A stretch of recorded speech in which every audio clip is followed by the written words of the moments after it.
मागच्या भजनामध्ये आमच्या शिरोळच्या ताईनं सुंदर चिंतन केलं पहा. जीवशिव दोन्ही बोलावे. जीवशिव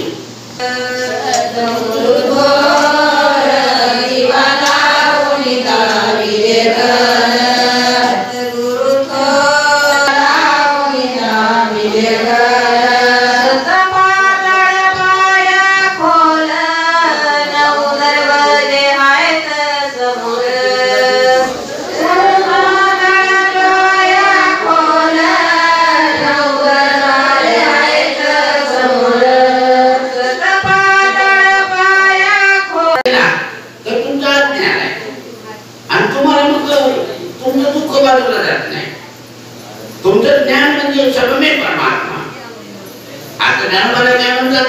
आता विश्वास म्हणजे शिर्डीचे म्हणतात सबका मालिक एक आहे, सगळ्यामध्ये परमात्मा एक भरलेला आहे.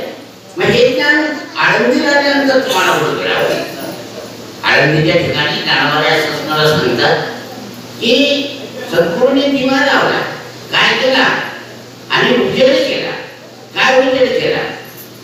फोडा फोडा गुरुचे घर होईल वर, चोरी केल्यान होईल तुमचं कल्याण.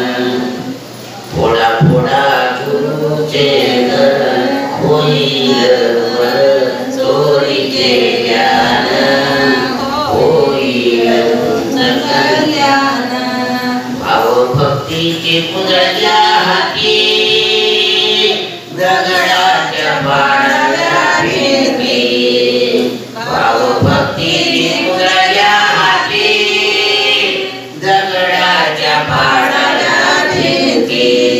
वैराग्य फाड तुम्ही काढा, दरवजा पाणा आतला शिवना होईल तुमचं कल्याण. सगळ्याच्या करून निघाला वैराग्य फाड तुम्ही काढा. सगळं त्याग करावं, त्याला वैराग्य घरदार सोडावं लागतं.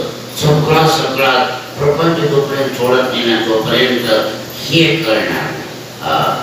फोडा फोडा गुरुचे घर होईल बर, चोरी केल्यान होईल तुमचं कल्याण.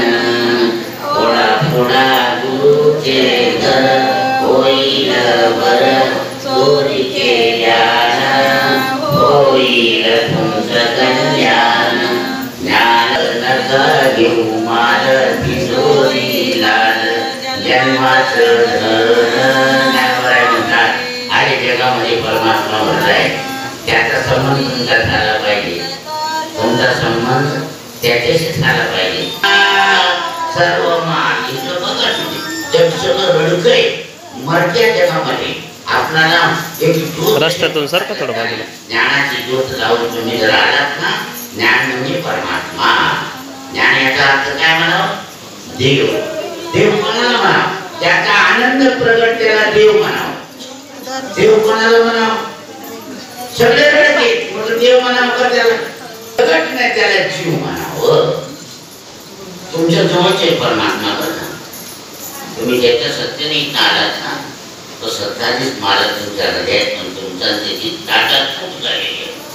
तुमचा त्याचा संबंध दुरावला गेलाय. ते गुरुच्या सानिध्याशिवाय प्राप्त होणार. म्हणून सद्गुरू सारिका असता पाठीरा काही करायच्या हे कल्पना कर. आळंदीला आलो ना, आलं याच गुणामध्ये केले. कारण काय? ते ज्ञानात ज्योत अशा प्रकारची असणारी ज्योत लावून तुम्ही आळंदीला आला. तुम्ही सगळा काबाडकष्ट सोडून द्या. तुमचं नवसते 200 माणसाचा माणूस तुमच्या गावामध्ये एखादं तरी आहे का? उरलाय का? नाहीच राहिला, राहणारच नाही आणि कोणी राहणार नाही. ते सगळं नाटक आहे. म्हणून याला त्याग करून मी इथं आला. त्याग केलंच तर तुम्हाला हे प्राप्त होईल. तुमचं रडणं थांबणार नाही. तुम्हाला सुखाला पात्र व्हायचं, अखंड सुखाला पात्र व्हायचं. तुम्ही त्याला सोडा, तुम्ही दुःखाला सोडा, त्याग करा. मग त्याचं स्वरूप आनंद स्वरूप आहे. त्याचा आनंद अप्रकट आहे, त्याला जीव म्हणावं. रडकी येऊन इथं जर मला जर असले समस्या सांगत असतील तर जीव दशेमध्ये आहे म्हणावं. जीव दशा गेली नाही आणि जीव दशा नाही गेली तर दुःख बाजूला नाही गेलं महाराज. पण तुम्ही येऊन सुद्धा उपयोग नाही आलात तर इथं त्याचा संबंध थोडा, त्याचा आनंद प्रगट त्याला देव म्हणावा. एखाद्याला जेवणावरून उठवलं तर राग येईल, पण रामाला राज्यावर उठवलं तरी राग आला नाही. त्याला देव तो देव म्हणावा आणि जीव तो जीव. जीव म्हणजे रडके सगळे सुख देखे सुखिया बाबा सुखिया कोणी कवितास. मग तुम्हाला काय करायचे? या वारीमध्ये आलात ना, सद्गुरूच्या बरोबर आहे. सद्गुरू उलगडा करून द्यायचे तुम्हाला. काय करायचे? ज्ञानासाठी मग तुम्ही लावा सर्व माल धुंडाळावा. सगळा माल पाहायचा, कोणता खरा आहे कोणता पक्का आहे, कच्चा कोणता आहे पक्का कोणता आहे, तुम्ही निर्णय करायचे आणि मग तो पकडायचा आहे. सद्गुरूची तिजोरी लाल आहे, तिजोरी लाल. जन्माचं धन आहे, जन्माचं धन आहे, अनादिकालापासून तुमचे धन आहे ते तुमच्या हृदयामध्ये. तुम्ही तोडा, मात्र मायेला तोडा, या सगळ्याला तोडा. जोपर्यंत तोडत नाही तोपर्यंत सुखी होणार नाही.